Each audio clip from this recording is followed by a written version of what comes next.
नमस्कार दोस्तों, थोड़ी द ब्लॉगर में आप सबका फिर से स्वागत है। दोस्तों, बहुतों की डिमांड थी कि मैम गायत्री मंत्र को लेकर एक और वीडियो बनाइए।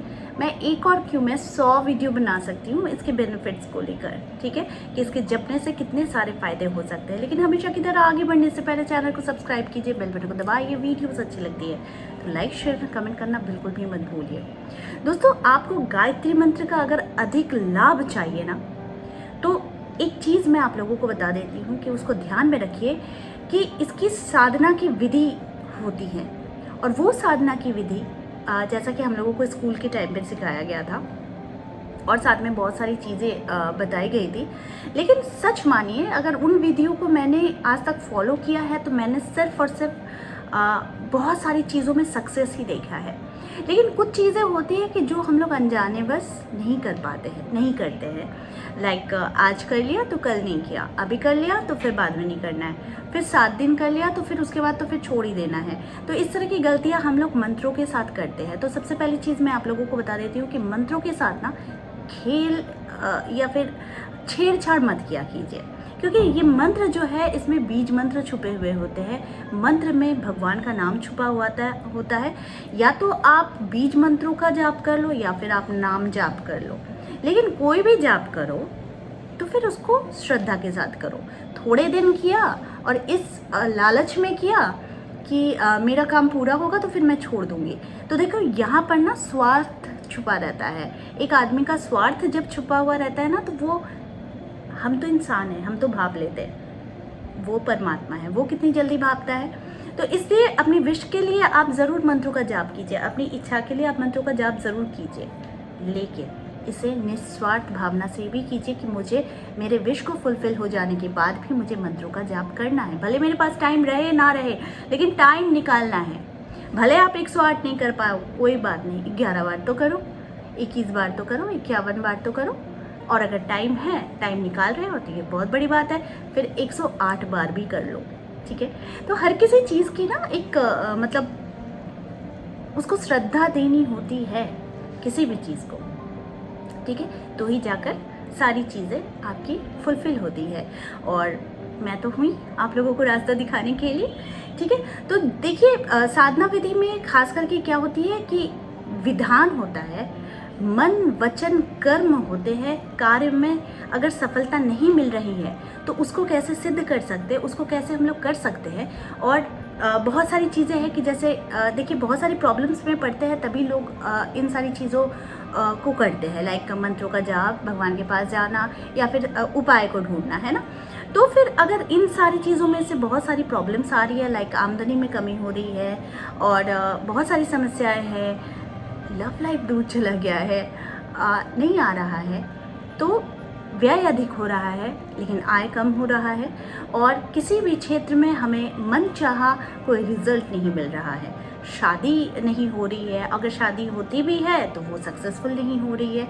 तो ये सारी चीज़ें जो होती है ना, ये सारी समस्याओं को अगर दूर करता है तो वो कौन कर सकता है? मंत्रों का जाप। लेकिन उनमें से भी सबसे पावरफुल अगर कोई मंत्र है तो सबसे पावरफुल मंत्र होती है गायत्री मंत्र। ये ब्रह्मांड की एकमात्र मंत्र है जो कि माना गया है सर्वशक्तिशाली, ठीक है। तो शास्त्रों में ना मंत्र को बहुत शक्तिशाली और चमत्कारी बताया गया है, और सबसे ज़्यादा प्रभावी मंत्रों में से अगर कोई मंत्र है तो वो है गायत्री मंत्र, ठीक है।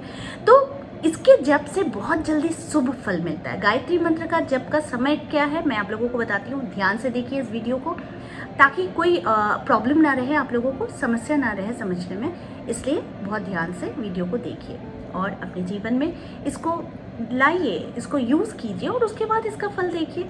फिर आकर मुझे कहिए कि मैम यस, हर मंत्र को अगर श्रद्धा से करते हैं तो वो काम ज़रूर करता है। तो देखिए, इसका सही समय है कि 3 समय तो वैसे ही बताए गए हैं, लेकिन अगर आप जप के समय, संध्या काल भी कहा जाता है जप का समय को, और पहला समय कहा जाता है कि सूर्य उगने से पहले, यानी सूर्य उदय से पहले, और ये तब तक जप करना चाहिए जब तक सूर्य निकल रहा हो, ठीक है, ये चीज़ का ध्यान रखिएगा। अगर नहीं कर पाते हैं तो कोई बात नहीं, उसके लिए भी मैं आप लोगों को बताती हूँ। तो गायत्री मंत्र का जप का पहला समय होता है सुबह का समय, यानी कि जैसा मैंने कहा कि सबसे पहले सूर्योदय होने से थोड़ी देर पहले से जप करते रहे और करते करते तब तक कीजिए जब तक सूर्य का उदय ना हो जाए, ठीक है, तब तक करना चाहिए। तो इससे ना आप देखेंगे जीवन में ना बदलाव आना शुरू हो गया है। बहुत सारी चीज़ें आप सोच भी नहीं सकते हैं, वैसी वैसी चीज़ें आपके साथ होने लग जाती है।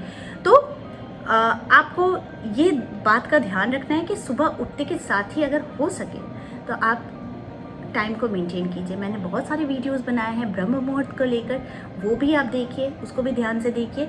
तो क्या है कि मैं अभी आप लोगों को बता रही हूँ कि जप के लिए यानी मंत्र जप के लिए दूसरा समय क्या है गायत्री मंत्र के लिए, दोपहर का।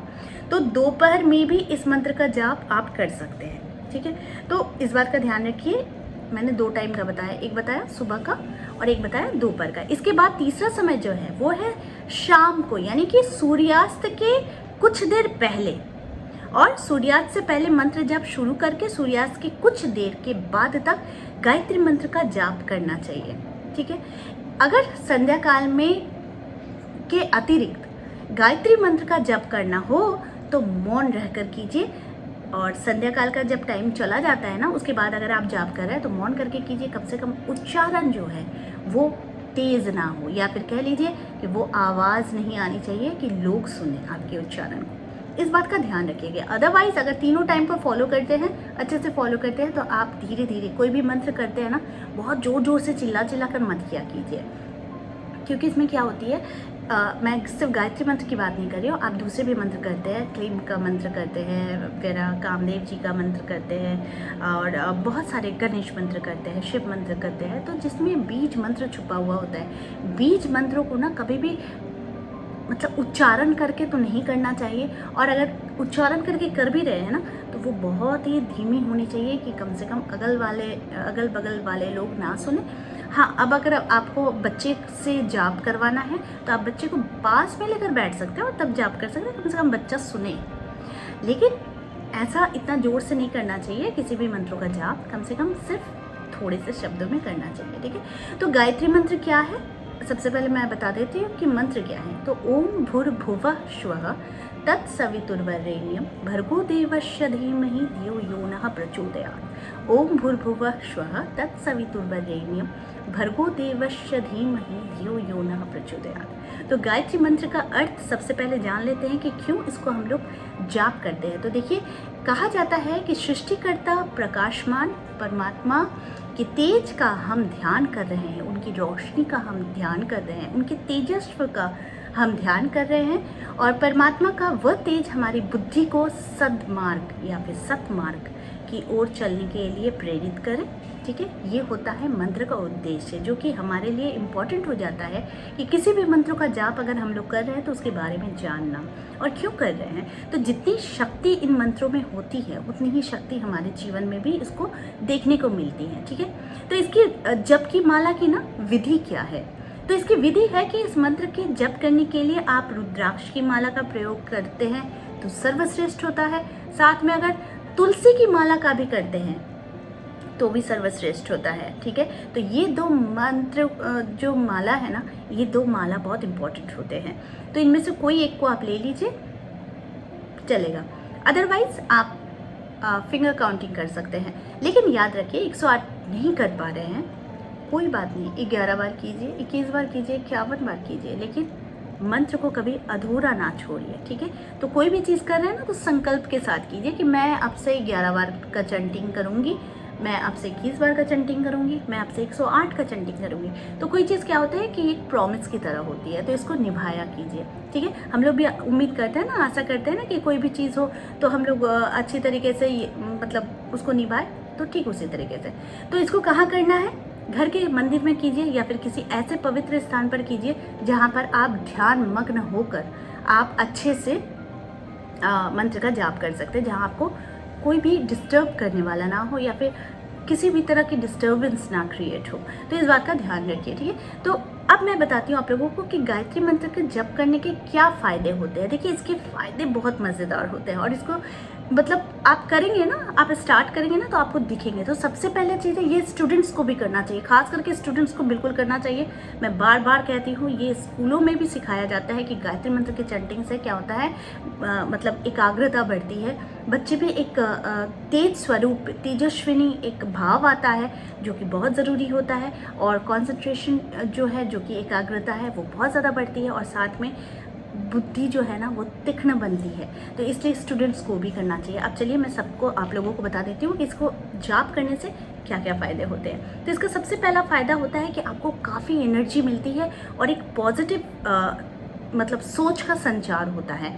आप जब किसी भी काम को करते हैं ना तो कोई उत्साह के साथ ही करते होंगे, लेकिन वही उत्साह क्या होता है, अक्सर हम लोगों को नहीं मिलता है किसी चीज़ को करने के लिए। जैसे कि ब्रह्म मुहूर्त में उठने के लिए हम लोगों को कोई उत्साह नहीं मिल रहा है, तो आप गायत्री मंत्र का जाप करेंगे ना तो आपको वो उत्साह धीरे धीरे धीरे धीरे मिलने लगेगी। साथ में आपके सोच में परिवर्तन आएगा, नेगेटिव थे पॉजिटिव हो जाएंगे। देखेंगे ना इसका जादुई चमक जो होता है वो आप लोगों को खुद दिखेगा, जादुई चमत्कार। अब मैं चमक इसलिए यूज़ कर रही हूँ ना क्योंकि इसके जाप से ना स्किन में एक चमक आती है, आपकी पर्सनैलिटी जो है उसमें भी एक चमक आती है। तो इसको करके देखिए, ये फ़ायदा ज़रूर होता है। अगला फ़ायदा होता है कि बुराइयों से मन जो है ना वो हमारा दूर चला जाता है। बहुत दूसरे के लिए जेलसी आ जाती है, अरे उसको मैं बुरा कह देती हूँ, चलो उसको मैं नीचा दिखा देती हूँ। क्या मिलेगा, क्या मिलेगा? किसी को नीचे दिखाकर कोई शांति मिलेगी, या फिर आपको बहुत धन दौलत ऐश्वर्य मिल जाएगी? क्या मिलेगा? कुछ नहीं मिलेगा, कुछ नहीं मिलेगा। सिर्फ और सिर्फ आपको, आप अपने कर्म की बुक में ना, कर्म की डायरी में ना अपने लिए एक बुरे कर्म का एक खाता तैयार कर रहे होते हैं। जब भी दूसरे के लिए कुछ बुरा कहते हैं, सोचते हैं, या फिर किसी की क्षति करने की सोचते हैं ना, तो आप ये याद रखिएगा हमेशा कि आप अपने खाते में पुण्य की जगह एक और अपने लिए पाप को लिख रहे हैं। ठीक है, इस बात का याद रखिएगा। और याद इसलिए रखिएगा क्योंकि जब गायत्री मंत्र या फिर कोई भी मंत्र का जाप करते हैं ना तो ये आपकी ऑरा को इतना क्लीन कर देती है कि आपको खुद ही, आप बुराइयों से दूर हो जाएंगे। लेकिन बुराइयों से दूर होने के बावजूद भी अगर आप किसी के लिए इस तरह की चीज़ें सोचेंगे और उसके बाद मंत्र का जाप करेंगे तो आपको ज़ीरो रिजल्ट्स मिलने वाले हैं। ये चीज़ आप लोग सब कोई कान खोल कर सुन लो, ठीक है। ये बहुत सच्चाई है, इसे कोई नहीं झुठला सकता, कोई नहीं नकार सकता है। तो इसलिए बुराई से दूर तो करता है, और खुद भी बुराई से दूर होने की कोशिश कीजिए, जिससे कि आप लोगों को इस मंत्र का या फिर किसी भी मंत्र का फ़ायदा, रिजल्ट बहुत अच्छा मिले। अगली जो बेनिफिट होती है वो होती है कि पूर्वाभास होने लगती है। पहले किसी चीज़ के, किसी भी आप लोगों को कोई भी घटना होने वाली है या फिर कोई चीज़ बुरी होने वाली है या फिर अच्छा होने वाली है, उसके लिए पूर्वाभास मिलनी शुरू हो जाती है। या तो सपने में मिलेगी या फिर आपके इंट्यूशंस काम करने शुरू कर देंगे। तो इससे भी ये फ़ायदा ज़रूर होता है। अगली जो होती है कि आशीर्वाद देने की शक्ति बढ़ जाती है। आप किसी को कुछ बोल रहे हो ना, अच्छी बातें बोल रहे हो ना, तो इसकी शक्ति आप समझ लो कि आपके बोल में, आप जो बता रहे हो तो वो चीज़ में ना वो शक्ति बढ़ जाती है कि आप किसी को भी कुछ भी आशीर्वाद दोगे ना तो वो ज़रूर फुलफिल होगी, ज़रूर उस पर ये आपकी आशीर्वाद ज़रूर काम करेगी। ठीक है, तो इस बात का ध्यान आप लोग ज़रूर रखिएगा। अगली आती है कि आपके मतलब क्रोध है, बहुत क्रोध है, आप लोग बहुत मतलब क्रोधी इंसान है, हर बात में, छोटी छोटी बातों में ना गुस्सा आ जाता है। तो तब देखेंगे ना कि गुस्सा नहीं आएगा, बल्कि मन इतना प्रफुल्लित रहेगा कि हर किसी काम में आपको करने में उत्साह के साथ साथ एक अच्छी खासी, पता नहीं, बुराइयों में भी आपको अच्छाइयाँ दिखने लग जाएंगी। और अगर दुखी है तो दुखी में भी आपको खुश रहने का एक ना कोई नया मार्ग ज़रूर मिल जाएगा। ठीक है, तो ये सारी चीज़ें ना जो होती है कि गायत्री मंत्र के जप से बहुत ज़्यादा फ़ायदेमंद होती है। साथ में एक चीज़ मैं आप लोगों को और बताती हूँ कि बहुत सारे लोग होते हैं ना कि किसी चीज़ पर भरोसा नहीं करते हैं, कोई बात नहीं, आपकी सोच है, आप मत करो। एटलीस्ट किसी इंसान को ना कोई गलत चीज़ मत बताओ। गलत चीज़ें ना क्या होती है कि इंसान को बुरा से बुरा बना देती है। इसलिए क्या होती है कि हम जब किसी चीज़ का जाप कर रहे हैं, हम जब किसी चीज़ को अच्छे सोच के साथ कर रहे हैं ना, तो उसको अच्छा ही रहने दो, सबके साथ अच्छे करने की कोशिश करो। हाँ, मैं ये नहीं कह रही हूँ कि आप इंसान हो फिर इंसान से मंत्रों का जाप करते करते आप भगवान बन जाओगे, ऐसा नहीं है। लेकिन क्या होता है कि हमें भगवान क्या है, भगवान के चरित्र को देखकर, भगवान की मतलब जो हम लोग सुनते हैं, जो हम लोग भगवत गीता में सुनते हैं, भगवत गीता में जो सीख दी गई है उन सारी सीखों को अपने लाइफ में तो हम लोग अप्लाई कर ही सकते हैं। नहीं कर सकते क्या? कर सकते हैं ना, क्योंकि हम लोग अच्छाइयाँ ढूंढने सभी निकल पड़ते हैं, लेकिन खुद की अच्छाइयाँ कितना ढूंढते हैं। तो इन सारी चीज़ों को आप हमेशा अपने ध्यान में ज़रूर रखिएगा और इस तरह के वीडियोस मैं आप लोगों तक फिर से लाते रहूँगी। आज के लिए बस इतना ही, फिर मिलेंगे एक नए टॉपिक के साथ। तब तक के लिए आप सबको मेरा प्यार भरा नमस्कार।